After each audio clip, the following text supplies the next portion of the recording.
Hello students, myself Madhu Yadav, Resonance PCCP division.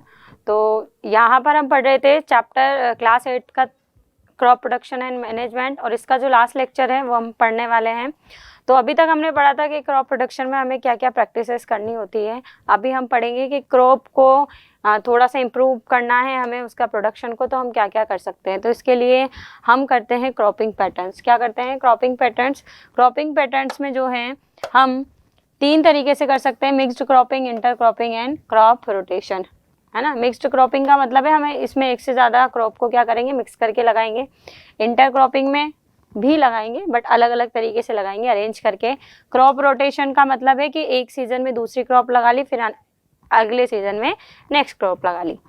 तो इस तरीके से अगर बात करें मिक्स्ड क्रॉपिंग की, तो इसमें हमें क्या करने हैं, 2 crops of seeds are mix, है ना, उसको मिक्स कर देंगे और कोई डेफिनेट पैटर्न को हमें यूज़ नहीं करना है, बस उगा देना है। ठीक है, इसमें हमें फर्टिलाइज़र, पेस्टिसाइड का जो है यूज़ नहीं होगा, सेम का यूज़ करेंगे हम यहाँ पर। ठीक, और अगर बात करें कि किस किस की कर सकते हैं, तो जैसे मेज के साथ उड़द चला जाएगा, है ना।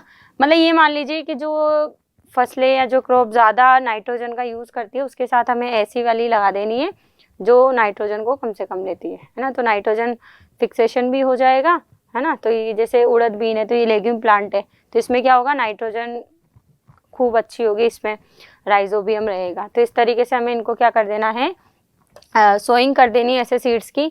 तो इसमें क्या हो जाता है कि फेलर के चांस बहुत कम हो जाते हैं, फर्टिलिटी जो है उस पर कोई ज़्यादा इफेक्ट नहीं पड़ेगा, और पेस्टिसाइड्स का हमें ज़्यादा यूज़ करना नहीं पड़ेगा। इंटर क्रॉपिंग की अगर बात करें, तो यहाँ पर हमें क्या करना है, एक से ज़्यादा क्रॉप लेनी है, लेकिन उनको क्या करना है, एक डेफिनेट पैटर्न में लगाना है, जैसे स्ट्रीप वाइज लगा दिया या रो वाइज लगा दिया। ठीक है, इसके एडवांटेज क्या है कि इसमें हम जो सनलाइट, लैंड, वाटर है उसका अच्छे से यूज़ कर पाएंगे, और सॉइल इरोजन इसमें थोड़ा सा रुक जाएगा। ठीक, और बाकी जो है सबका क्या होगा, जैसे seeds maturity period of these crops worry, अलग अलग हो सकती है ना, सबका क्रॉप जो मैच्योरेशन वाला टाइम है वो अलग अलग हो सकता है। तो हम इसको हार्वेस्टेड और जब थ्रेसिंग करेंगे तो उस टाइम पर अलग अलग इसको हमें करना पड़ेगा। नेक्स्ट है क्रॉप रोटेशन। तो क्रॉप रोटेशन में मैंने बताया था आपको इस तरीके से क्रॉप उगानी है कि उसको हम एक टाइम के बाद अलग अलग, मतलब अलग अलग सीजन में अलग अलग हम कर सकते हैं। जैसे 1 ईयर रोटेशन में मेज और राइस को लगा सकते हैं, 2 ईयर रोटेशन में हम इनको लगा सकते हैं, और 3 ईयर रोटेशन में हम इन्हें यूज़ कर सकते हैं। अब हमने क्रॉप की वैरायटी को इम्प्रूव करने के लिए हम कुछ तरीके यूज़ करते हैं, जिनमें से जो तरीका है उसे हम बोलते हैं हाइब्रिडाइजेशन। क्या बोलते हैं? हाइब्रिडाइजेशन। हाइब्रिड का मतलब होता है कि हमने 2 पेरेंटल प्लांट ले लिए, है ना, या फिर एनिमल भी हो सकते हैं, ऐसा ज़रूरी नहीं है। ठीक है, तो इनका जो हमें पेरेंट 1 और पेरेंट 2 से मिलकर के जो नई वैरायटी बनी है उसे हम क्या बोलते हैं, हाई यील्ड वेराइटी बोलेंगे। क्या बोलेंगे? हाई यील्ड वेराइटी बोलेंगे। और ऐसा क्यों करना है, क्योंकि मान लो एक क्रॉप ऐसी है, इसका प्रोडक्शन लेवल अच्छा है, एक क्रॉप ऐसी है, इसकी डिजीज रेजिस्टेंस पावर अच्छी है, तो हमें दोनों को मिक्स कर देना है ताकि जो न्यू बनेगी हाइब्रिड, उसके अंदर दोनों की कैरेक्टरिस्टिक्स आ जाएंगे। अभी हाइब्रिडाइजेशन किस किस टाइप का हो सकता है, तो इंटर स्पेसिफिक हो सकता है, इंटर वेराइटल हो सकता है, या इंटर जेनेरिक हो सकता है। अभी ये स्पीशीज, वेराइटी और ये क्या है, ठीक है। तो वेराइटल क्या होगा कि हमें क्या करना है, 2 डिफरेंट वेराइटी के बीच में करवाना है, ठीक, क्रॉस करवाना है। इंटर स्पेसिफिक डिफरेंट स्पीशीज के बीच कराना है, लेकिन जीनस उनका क्या होना चाहिए, सेम होना चाहिए। आप हायर क्लासेस में पढ़ेंगे species, genus, order, class, family, ठीक है।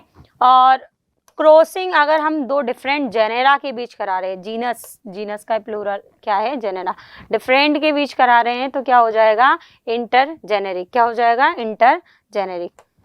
तो अब हम बात करें कि हम कुछ और तरीके नए भी यूज़ करते हैं जिनमें हमारे नेचर को कम से कम क्या हो, नुकसान पहुँचे और प्रोडक्शन भी अच्छा हो। तो इसके लिए जैसे क्या है, ऑर्गेनिक फार्मिंग है। ऑर्गेनिक फार्मिंग नाम से पता चल रहा है, इसमें ऐसी फार्मिंग करनी है जिसमें हमें केमिकल्स का मिनिमल या यूज़ ही नहीं करना है ना। तो हमें सभी चीज़ों में किसका यूज़ करना है, जितने भी ऑर्गेनिक चीज़ें हैं उनका यूज़ करना है। तो जैसे हम कैसे यूज़ करेंगे, पेस्टिसाइड की तरह हम किसको यूज़ कर सकते हैं, फर्टिलाइज़र की तरह हम किसे यूज़ कर सकते हैं, ठीक है। तो फर्टिलाइज़र की तरह हम बायो फर्टिलाइज़र को यूज़ कर सकते हैं। बायो पेस्टिसाइड की जगह हम क्या यूज़ कर सकते हैं, बायोपेस्टिसाइड यूज़ करेंगे किसी भी इंसेक्ट वगैरह को किल करने के लिए। और स्टोरेज के टाइम पे उसे सेव करने के लिए हम किसे यूज़ कर सकते हैं, नीम की लीफ को यूज़ कर सकते हैं। तो डेफिनेशन तो यही होगी कि हमें इसमें केमिकल जितने भी हैं उसका मिनिमल क्या करना है, यूज़ करना है या यूज़ ही नहीं करना है। तो इसके एडवांटेजेस भी यही होंगे कि इसमें जो है सॉइल की फर्टिलिटी पर कोई इफ़ेक्ट नहीं पड़ता है, प्रोडक्शन अच्छा होता है। ठीक, सस्टेनेबल एग्रीकल्चर का मतलब हो गया कि हमें कुछ चीज़ें जो एग्रीकल्चर में होती हैं हमें उन्हें एक साथ कर लेना है, ताकि इधर जो अगर कोई रॉ मटेरियल है तो वो रॉ मटेरियल कहाँ से आएगा, तो हम उसे दूसरी जगह से यूज़ कर सकते हैं। तो क्या होगा, जैसे कंजर्विंग नेचुरल रिसोर्स, जैसे मान लो कि कोई फार्मर है, वो फार्मिंग भी कर रहा है, साथ के साथ में एनिमल हस्बेंड्री भी कर रहा है, कैटल फार्मिंग भी कर रहा है। क्या कर रहा है, कैटल फार्मिंग भी कर रहा है और क्रॉप प्रोडक्शन भी कर रहा है। तो कैटल फार्मिंग में जैसे काऊ डंग आया तो उसका यूज़ वो किस में कर सकता है, फर्टिलाइजर की तरह यूज़, मैन्योर की तरह यूज़ कर सकता है वो क्रॉप प्रोडक्शन में। और क्रॉप प्रोडक्शन में लास्ट में जो चाफ वगैरह बचेगा उसका यूज़ हम किस में कर सकते हैं, उन कैटल्स को खिलाने में यूज़ कर सकते हैं। तो सस्टेनेबल एग्रीकल्चर का मतलब है adoption of various farming and production management technique to maximize agricultural yield without endangering the resource of future generation. ठीक है, हमें कोई भी नेचुरल रिसोर्स जो है उसको नुकसान ना पहुंचाते हुए हमें ऐसा कुछ मैनेज करना है। Maintaining environmental balance and coping with changing human needs and the assure sustain livelihood and Indian farmers and related person. ठीक है, इसमें क्या होगा, जो मैंने आपको बताया, इसमें हम नए नए तरीके को यूज़ कर सकते हैं जिसमें मिक्स करके भी हम किया जा सकता है। लाइक एनिमल हस्बेंड्री भी साथ में कर लो, क्रॉप प्रोडक्शन भी साथ में कर लो।